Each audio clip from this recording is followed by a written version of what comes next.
responsibility, but we need it not just when there's a crisis.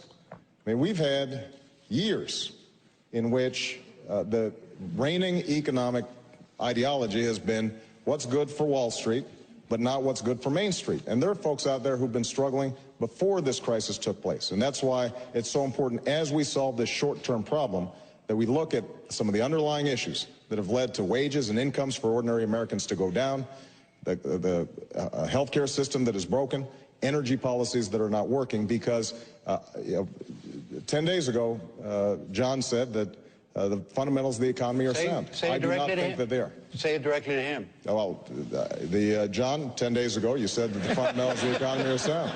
And you afraid I couldn't hear him? I'm just determined to get you all to talk to each other. I'm going to try. And I just fundamentally disagree. And unless we are holding ourselves accountable day in, day out, not just when there's a crisis for folks who have power and influence and can hire lobbyists, but for the nurse, the teacher, the police officer who, frankly, at the end of each month, they've got a little financial crisis going on. They're having to take out extra debt just to make their mortgage payments. We haven't been paying attention to them. And if you look at our tax policies, it's a classic example. So, Senator McCain, do you agree with what Senator Obama just said? And if you don't, tell him what you disagree with. No, look, we've got to fix the system. We got fundamental problems in the system.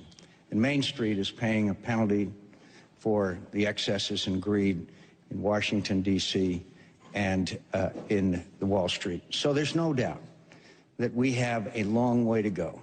And obviously, stricter interpretation and consolidation of the various regulatory agencies that weren't doing their job that has brought on this crisis.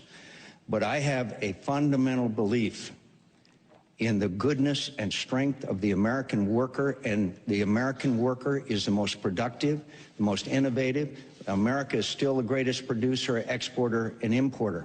But we've got to get through these times. But I have a fundamental belief in the United States of America, and I still believe, under the right leadership, our best days are ahead of us. All right, let's go to the next lead question, which is essentially following up on the same subject. And you get 2 minutes to begin with, Senator McCain, and using your word, fundamental. Are there fundamental differences between your approach and Senator Obama's approach to what you would do as president to lead this country out of the financial crisis? Well, the first thing we have to do is get spending under control in Washington. It's completely out of control. It's gone.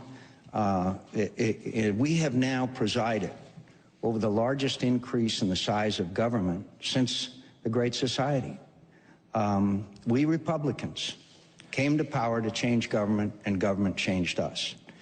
And the worst symptom of this disease is what my friend Tom Coburn calls earmarking as a gateway drug, because it's a gateway. It's a gateway to out-of-control spending and corruption. And we have former members of Congress now residing in federal prison because of the evils of this earmarking and pork barrel spending. You know, we spent $3 million to study the DNA of bears in Montana. I don't know if that was a criminal issue or a paternal issue, but the fact is that it was $3 million of our taxpayers' money, and it has got to be brought under control. As President of the United States, I want to assure you, I've got a pen. This one's kind of old.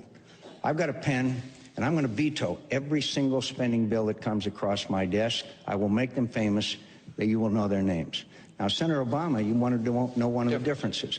He has asked for $932 million of the earmarked pork barrel spending, nearly $1 million for every day that he's been in the United States Senate. I suggest that people go up on the website of Citizens Against Government Waste, and they'll look at those projects. That kind of thing is not the way to rein in runaway spending in Washington, D.C. That's one of the fundamental differences that Senator Obama and I have. Senator Obama, 2 minutes. Well, Senator McCain is absolutely right that the earmarks process has been abused, which is why I suspended any requests for my home state, whether it was for senior centers or what have you, until we cleaned it up. And he's also right that oftentimes lobbyists and special interests are the ones that are introducing these kinds of requests, although that wasn't the case with me. But let's be clear. earmarks account for $18 billion in last year's budget. Senator McCain is proposing, and this is a fundamental difference between us, $300 billion in tax cuts to some of the wealthiest corporations and individuals in the country. $300 billion. Now, $18 billion is important. $300 billion is really important. And in his tax plan, you would have CEOs of Fortune 500 companies getting an average of $700,000 in reduced taxes while leaving 100 million Americans out. So my attitude is we've got to grow the economy from the bottom up. What I've called for is a tax cut for 95% of working families, 95%. And that means that the ordinary American out there who's collecting a paycheck every day, they've got a little extra money to be able to buy a computer for their kid, to fill up on this gas that is killing them. And over time, that I think is going to be a better recipe for economic growth than the policies of President Bush that John McCain wants to follow. Senator McCain? Well, again, I don't mean to go back and forth. No, that's fine. Senator Obama suspended those requests for pork barrel projects after he was running for president of the United States. He didn't happen to see that light during the first 3 years as a member of the United States Senate. $932 million in requests. Maybe to Senator Obama is not a lot of money. But the point is that, you see, I hear this all the time. It's only $18 billion. Do you know that it's tripled in the last 5 years? Do you know that it's gone completely out of control to the point where it corrupts people? It corrupts people. That's why we have, as I said, people under federal indictment and charges. It's a system that's got to be cleaned up. I have fought against it my career. I have fought against it. I was called the sheriff by the one of the senior members of the Appropriations Committee. I didn't win Miss Congeniality in the United States Senate. Now, Senator Obama didn't mention that along with his tax cuts, he is also proposing some $800 billion in new spendings on new programs. Now, that's a fundamental difference between myself and Senator Obama. I want to cut spending. I want to keep taxes low. The worst thing we could do in this economic climate is to raise people's taxes. I don't know where John's getting his figures. Let's just be clear. What I do is I close corporate loopholes, stop providing tax cuts to corporations that are shipping jobs overseas so that we're giving tax breaks to companies that are investing here in the United States. I make sure that we have a health care system that allows for everyone to have basic coverage. I think those are pretty important priorities, and I pay for every dime of them. But let's go back to the original point. John, nobody is denying that $18 billion is important. And absolutely we need earmark reform. And when I'm president, I will go line by line to make sure that we are not spending money unwisely. But the fact is that eliminating earmarks alone is not a recipe for how we're going to get the middle class back on track.